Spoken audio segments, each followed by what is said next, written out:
Hello and welcome to Ojama something number 3. This is the first time you call it Ojama Drama. Are we going to call it Ojama Drama? Yeah, it is. This one's Ojama Drama. Will be Ojama Drama. Ojama Drama. Today, Drama of pajamas. Yeah, let's start now. Today, we're coming for spreadsheets. Yeah. You can tell No. that was just like So, we're going to have a discussion a bit because we were just talking about it and figured other people actually might have good thoughts on this, and YouTube is the exact platform to have this discussion of Yu-Gi-Oh content on YouTube specifically and how it's sort of hit this bit of like, it's devolved from what it was. Now, a lot of people have weighed in on this, primarily on the spreadsheet discussion, but I think the discourse should go a little bit wider than that, and how a lot of content creators seem to get into a cycle of creating content that is favorable and desired, and then it falls out of favor for something that gets a bit more akin to slop, where you can clearly tell you're not actually presenting content that you believe in, you're presenting content that is going to drive clicks and get people to go to your Metafy, buy your spreadsheet.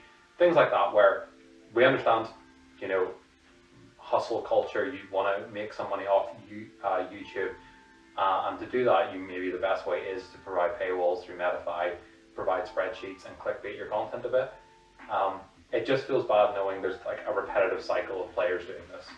I think as well, like not trying to like, I don't know, like the players that tend to do these spreadsheets are very good players, and obviously they've like spent a lot of time in this like game, I guess, not sport.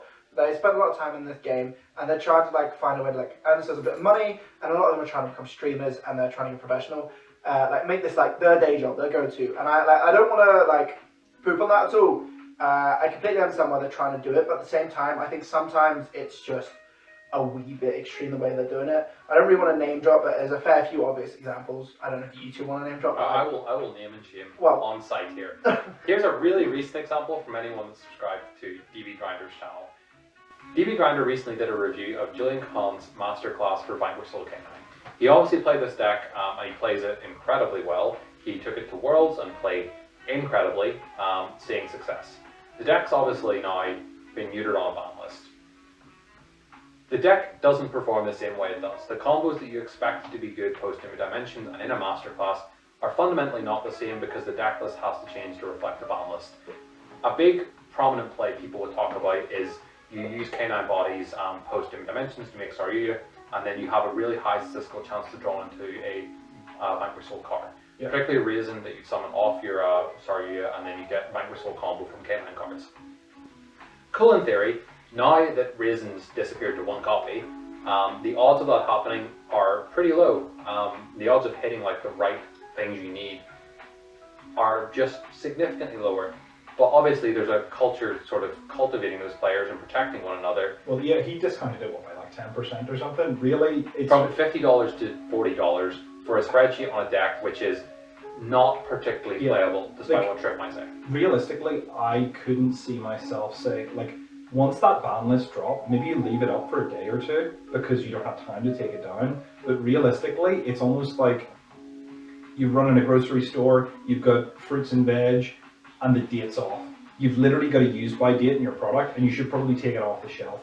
Yeah. Right? Realistically, it should be a case where you look at it and you're like, hey, look, I'm selling this service, I'm putting my name behind it. And if it's not good anymore, then like, why are you still selling it? It's sort of like one of those things of, well, of course you can still do this, you can still send money, but it's like, it's just not, there's obviously something wrong about it, it just doesn't feel 100%. Yeah, it doesn't feel almost ethical. Yeah, there's something unethical about the idea that people view you as a pro, so you're using your publicity and fame that you've earned throughout the game, but you're using it in a sort of a negative way, in a sense that you're using it to sell a course that isn't 100%, which almost sort of feels like lying in a way. Like you're putting your name behind it, saying yeah it's good, but then obviously it's fully. Yeah, essentially. This isn't like attacking Julian or anyone. We're not professional players, and these players are incredible at the game. We're not discounting anything they do, and the knowledge and time they put into create these spreadsheets is very worthwhile. I'm aware that these take hours and hours and hours of their time, and I appreciate that they want to pay a wall for that reason. The issue is when content that they create seems to be spreadsheet driven instead of content driven. What I mean by that is they don't want to share things in YouTube videos which by themselves are monetized. So Julian's obviously growing a very well-established YouTube channel. It's growing quite fast because of his Worlds performance and his previous YCS performances. His career has, he started off as a, someone that was featured on DB Grinder as a notorious DB player that was toxic. Yeah. And he's now became this like really well-renowned name in the game because he's so good at the game. Mm-hmm. The issue is his content then is starting to reflect, okay, I want people to buy the spreadsheet because that's the best way for me to monetize my skills. Mm-hmm. It's not actually content that it's competitively skewed, but it isn't actually providing competitive insight. It's providing just enough information that you'll go buy a spreadsheet, but not enough that it would, fulfill a gap in the market. How to move a player from A to B. Exactly. I think it has like coming from a slightly different angle as well. From like, I believe you were speaking about like one of you said about slot videos, but I think whenever you're trying to sell these spreadsheets and stuff, I think it makes the content less enjoyable as well. Whenever like I watch a video and I find that someone they'll plug the spreadsheet, the first thing they do, they'll then do an introduction and then they'll plug it again. So that's like 2 plugs, and then they'll start to do the combos and that they'll go through the deck list. And then they'll like, just before like the side deck or something or the extra, they'll then do another nod, or they'll say, oh, I have this Metafy link here where you can come and look at my, not just spreadsheets, but they'll be like, my courses or something like that. Coaching, all of this sort of stuff. And then they get to the end of the video and they plug once more. And I find that extremely hard to view just because, I don't know, it's just painful. Like, that's like... It's so in your face. Yeah, it's 3-4 minutes of plugging in like a 10-15 minute video, and I'm like... And you have this on top of, I'm going to go to a bit more of an extreme example of someone like Triff, who again, really good player, multiple YCS wins. I'm not going to dispute that guy, knows his decks well.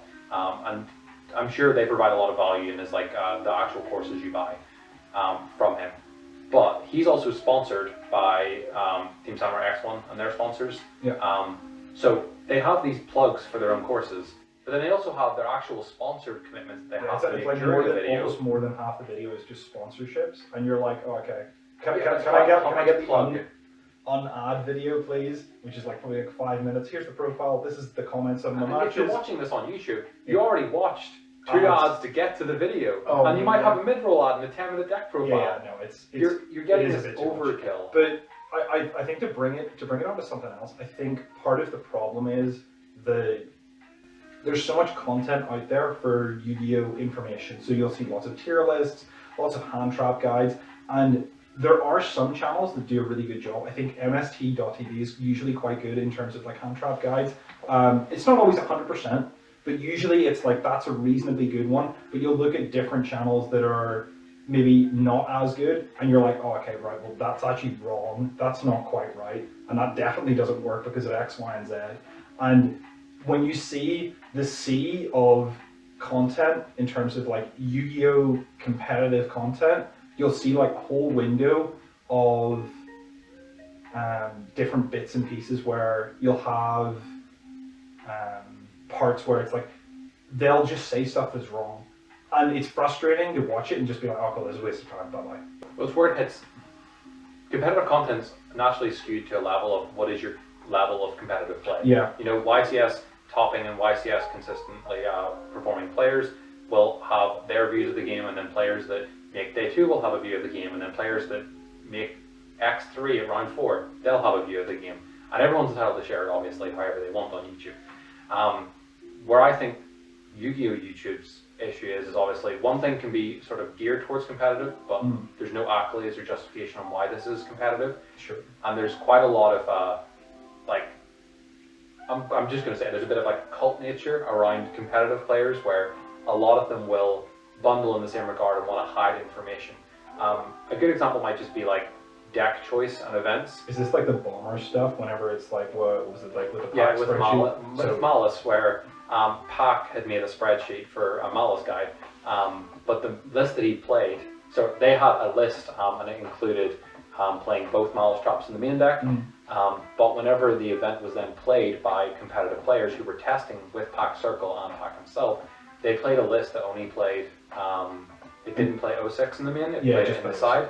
And their lines preferred to go for like bomber over allied code because they saw it as more meta impacting, which gave them obviously a competitive edge, but it meant they had sold information that was already going to be outdated at the next available event to play. Yeah, so if you were someone in this it's also classroom, wrong, right? It's almost like you're just like you lied to your. It's not quite a lie, right? Because part of it is sort of like the spreadsheet is showing you a combo that is possible, right? Yeah, and it's your job as a competitor to decide if you think that this spreadsheet is giving you good information. But it's sort of unfortunate in the case that it's like you can only evaluate how good it is after having bought it, right? Which is sort of kind of part of the frustrating part about this is sort of like if you do go to buy like a spreadsheet or something, then it's like your ability to evaluate it is then it's only possible after the purchase. You've already lost all the money. If you turn around and you're like, oh, this spreadsheet is complete ass, it's really bad. Now you're stuck with like spending all this money on a spreadsheet that is not good. So yeah. The issue is also it's hard to quantify what will help you bridge the gap in your own play of like you can be a player for any of these decks, Malice, Canine Crystron, Memento, decks like that where there's a linear line of play. You can know how to do your combo uninterrupted, like performed. The issue is a lot of those spreadsheet decks do just give you here's a line and then here's like where the interrupt might be. It doesn't teach you the sort of dynamic play you need. It's if you get hit on this exact part, which I guess assumes that both you and your opponent play perfectly throughout based on a starter, you can do this instead. It doesn't teach you the on-the-fly thinking that a professional player would have, or that's how you bridge the gap instead. So the spreadsheets sometimes just don't give you much value at all because you could know how to perform a line but think, oh, maybe this spreadsheet's going to tell me a line I haven't thought of, or show me a deck list with cards I haven't thought about yet. And then you could buy it, pay your $40, and then you're given a deck list that you're already aware of, you're shown combos you already know how to do, and then you've just wasted $40. Yeah, because it didn't actually give you anything, right? So, like, I suppose part of what this discussion maybe should be is like, well, what do we think as players, as Yu-Gi-Oh players trying to get better, what should we be trying to do that will cause us to be better players? If we're saying that spreadsheets from competitive pros who are either hiding information or not giving us all the goods, right? Because part of what they're gonna do is like if I was in that position where it's like, oh, I know I'm gonna do all this, like I've got all these competitive combos and stuff, I'm not necessarily wanting to tell everybody the secret text that I'm gonna come up with just before the event. Because you've thought about it, you want to hold that information as your trump card. Exactly, right? It's their edge, right, in order to actually win the event, right? But I suppose the idea is that it's like, I've always thought that the way that you get better is essentially it's just time, right? You have to dedicate enough time and then you have to spend your time efficiently. So whether that's playing, often it'll literally just be, the only way to get good now is playing in paper is so time consuming. I actually think the best way to get good is to play on DB, right? It literally has to be DB grinding, right? You're playing on DB lots, you're DB high rated, or you're going into the DB Grinders Coliseum or whatever, you're putting up money matches, but like obviously make sure that you're at a competent skill level before you start wasting a load of money. But I think half of the reason why that Coliseum exists is to try to get good, and if you're putting money on the line, like you're not betting huge amounts, right? But it's enough to be like every loss has to hurt, and that you're pouring over your decision making and you're really thinking about it. I think that intense thought about thinking about like, right, so they can go for this line or this line, and then why would they choose one or the other, and what's my best choice based on that knowledge, right? Like that's what you're trying to do is anticipate where your opponent's going and getting there before they can get there, kind of thing, or trying to counter that play that you think that they're going to go for. Yeah, but there's a good evolution to like how players get better. I think like to sort of wrap back to the initial point, it's the content that you see from competitive players, it feels like it gears to a very competitive, casual audience of repeating the same talking points. You won't see a clear video from these guys telling you, how they test. What do they go through as their like thought process for deck choice and other things like that. A lot of the videos are coming from some of those smaller players who eventually start to paywall their content or limit the amount that they talk about. Like Julian's quite a good example of where he was quite open on quite a lot of things. But as he's grown, he's realized now it's a smarter move for him as a person to withhold that information. And that's happened across a few channels. I'm not just gonna like. What is it? It's like pack as well, so it's like pack and that. I'm like actually surprised that like DB Grinder hasn't started like hiding some of the high rated matches in To like. show like interesting decks. Yeah, that people to might be like. honest, it's like I'm surprised he hasn't done that, and like all credit to him. It's like I think to be honest, it's like I view this game as a hobby, and I'm not trying to monetize it, right? Which is this weird sort of thing. It's like, is what we're doing kind of gatekeeping? We're sort of almost sort of saying to them, well, we like this as a hobby and a sport and a competition, and seeing who's the best and who can become the best pilot and learn the most to become the best. And if you start gatekeeping all that and like trying to charge people and price them out of like an already really expensive game, I don't know. I feel like it's one of those things that You gotta appreciate both sides of it. Like, I understand you're making money from it. It's the right move for you to make from a personal perspective. Sure.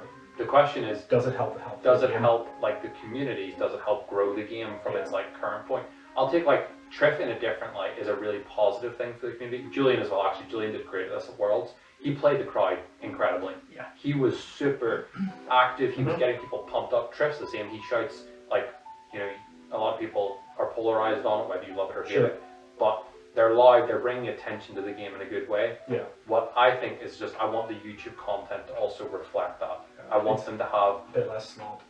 a bit more just things that'll get people to, you know, bring them in. And there's some content that does try to do that. I think there just clearly seems to be a line where people understand that paywalling it makes more sense. And because these communities are quite close knit, because we're a small community of a game, they decide that, you know, they'll get that information from someone else. They'll say, you should hide this, you should paywall this, you should make a spreadsheet instead, because it's the right monetary move. Yeah. But I would like to see them growing the competitive community the same way they do it when they're doing crowd work at events. Sure. I guess, yeah, I don't really have anything else to add. There's like, my main gripe was just video quality. I think when it comes to spreadsheets, I don't like what it does to the community and how it damages, but my main thing, I think we've spoken about this before, but if I'm looking for combos and stuff, most of the combos are fairly obvious and down to earth. Like, you can find like a random Andy online who's just done some basic combos, or like you'll find random YouTubers like MST, Zephyr, just some of the random names coming from there. They're like slightly smaller. Well, MST isn't, but like they're just YouTubers that would just put out small profiles, and you'll see the like bog standard combos and stuff like that. Even MBT normally likes to get an early one. He does like 10-minute testing. Yeah, 10-minute testing stuff. So you can see the standard combos, but then like you'll use your favorite Timmy. You'll find a Timmy. Like, I remember practicing Ogdoadic mentioned again. There's a person that does Ogdoadic combos, and I remember you will go on there. He could spreadsheet these all he wants, but it is the wildest, craziest combos, and it was just like just It's play. open source. Yeah. Oh yeah. And Timmy's like only got like 1,000 or 2,000 subscribers, and then you'll find that his video talking about Ogdoadic combos all of a sudden has like 20,000 views, and the rest of his content's got 400 or 500 or so. So all of a sudden, he's probably got quite a decent amount of money from being monetized by YouTube, because like over 1,000 get monetized or something like that. So he would be getting money in for people coming to those spreadsheets as well. Not spreadsheets, like watch those videos and stuff. And it's free, and he's still like earning from it as well in a way. But like, I think it's just, I think you learn so much from them, because you also get to see what it is. You can see whether it's it's not gatekeeped. You can actually see whether it's actually worth watching or not. And you'll find it like there's always a Timmy that's really specified in one deck, and you can go, when you find a Timmy for each one, you can learn so much more from them than you can just someone who does a lot of generalized combo videos, and a lot of it's a lot more realistic as well, personally. Yeah, like I think what you're talking about is in terms of like they'll actually go deep on it, is what your point Oh, is. it's so deep. So like essentially you'll have I know this is actually kind of true for Draco Tail at the moment. There's a number of different channels that are just sort of hard running every version of Draco Tail, and they've tried like every different variant. Like literally tried everything from, what was it, Amazoness Warrior or whatever, War Chief, yeah. War Chief, all the way through the Light and Darkness cards, right through to Shadolls. Like they literally tried every different variation of it, up to the Magistus stuff now. But not for money, for love. Yeah. It essentially, I think our general point would maybe be something summed up in the sense that it's like, I wish there was more YouTube content that had people that sort of loved the game, as like a passion project. It's not like, oh, I want to make money off this and like have this as like, Yeah, your competitive skew yeah, is expressed because you want other people to also compete the same way you do. Yeah. You want to share that information. It doesn't have to even be like, I appreciate if you're going into a YCS with the malice tag. Yeah, you don't want to show that straight away. But like, there's nothing that stops you straight after that YCS to make a video going, this is why we played it this way. Yeah. Because that came out in a lot. I think like the team raid and trade stuff that came out about Cashier Fiendsmith after that event release was a really cool example of this, of people being open on, this was something that we made and it worked for this event and this is why. Because that teaches other people, what was it you looked at, what was the skill that made you realize you could play this at that time, and it worked. And we need a bit more of that. Like, it doesn't have to be, you know, ahead of the event, it can be retroactive to the event, but content like that would help us further than, here's, you know, the most broken combo guide from the 18th person you've seen in your subscriptions list. Yeah. And also, like, when they like drop these, it's like they're still monetized by YouTube, although like they'll still be getting money from talking about like doing a deck profile. They'll get money like from YouTube and sponsorship from like showing it on their channel, and then also if they're going on and doing like a stream, and people will be like giving them money on stream and stuff, they'll be earning from that as well. So it's not like they're not earning from this, if that makes sense. Like a spreadsheet, obviously you'll be earning because you'll be charging a lot of people money, but like I feel like there's only a finite amount of people that are going to pay like 50 quid for a spreadsheet. It just seems a bit wild. Honestly, I think if you want to like even put another layer to it, if you aren't paywalling everything into a spreadsheet, which a lot of people have bad experiences with, like I'm sure that testimony has went viral across social media a few times of Yu-Gi-Oh! Twitter discourse has been pretty popular for spreadsheet issues. But if all that information from the spreadsheets was something that was open, I think that would actually probably drive more people into the coaching side of it that they'd accept. Because if you're a trustworthy resource, you clearly can build out these spreadsheets, you know all these lines. I would personally, and I'm sure others would, feel more trusting to say this person knows how to get over that gap of the next level of the game and can help you get there. Yeah, I definitely think like coaching is a way in which pros could like definitely, it feels less predatory, right? Coaching to me is like the best way that you could like do something like that, but I think the big problem with that is you've got different people like they're running like the classroom and all this here sort of stuff, and it's almost sort of like group coaching almost in a way. And I don't know how I feel about that. It's sort of like one of those things that it's sort of like almost, I don't know, we could sit down and do like a deep dive on like, oh, okay, well, It's not personalized. Yeah. It doesn't like it's count not for like, your individual level. yeah, it's not going to go in and be like, oh, cool, your problem is, let's say, for example, your problem is in games where you, it looks like you have it definitely won, you then just start throwing like crazy, okay? How can we stop you doing that? How can we calm your nerves? How can we calm down your excitement to, oh, I'm just about to win this game, which is probably part of what it is, if you're in that position. And yeah, I definitely think that there could be more things added, and coaching is the way to go about it, because the problem with spreadsheets, as you both said, is it just incentivizes them to do like this sort of mass thing, and it won't be tailored to you, right? Like, yes, you can learn the combo lines, but those sort of exist outside of it. I think part of the reason why spreadsheets exist and why people do them is because there is bad combos, right? And there's different ways to combos. It's like you can go in and see bad combos, and then you're like, oh, cool.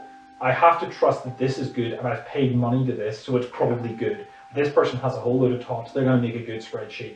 I'm going to trust that it's going to be good. You try to do the combos or whatever, and then you're still in the same position where you're not doing well at whatever regional or Your YCS technical it play is. didn't improve. But yes, that's the big problem, because I think more of Yu-Gi-Oh! Is technical play than anything else. It's the most important thing.